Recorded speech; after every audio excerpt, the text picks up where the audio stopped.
नमः शिवाय। कि सृष्टि के जन्म से भी पहले तेरा वास था, ये जग रहे या ना रहे रहेंगी तेरी आस्था। કે આ શબ્દો એ દેવાધિદેવ મહાદેવ માટે લખાણા છે કે કહેવાય છે ને કે જ્યારે કંઈ નહોતું ત્યારે મહાદેવ હતા અને જ્યારે કંઈ પણ નહીં હોય ને ત્યારે મહાદેવ હશે, કારણ કે તેઓ આદિ છે, અનાદિ છે અને તેઓ જ સર્વસ્વ છે।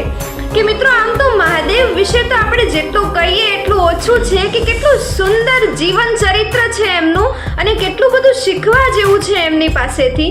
કે એમને બેસવા માટે કોઈ મોટું સિંહાસન નહોતું, પણ એ જે હિમશિલા ઉપર બિરાજમાન છે ને એ દુનિયાના મોટા મોટા સિંહાસનો કરતાં એ હિમશિલાનું મહત્વ વધારે છે।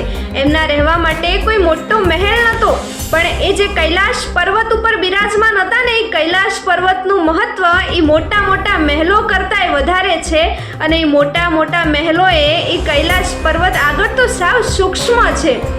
અને એમના શરીર ઉપર કંઈ આમ સારા એવા આભૂષણો નહોતા, પણ એમના શરીર ઉપર લાગેલી એ ભસ્મ એ આભૂષણો કરતાં પણ બહુ વધારે હતી। કાંઈ નથી છતાંય ઘણું બધું છે અને એનું જ નામ છે શિવ તત્વ। અને સફળતામાં વૈરાગ્ય, તોફાનોમાં શાંતિ અને ગમે તેટલી પીડા હોય ને છતાંય કરુણા, એ જ તો શિવ તત્વ છે।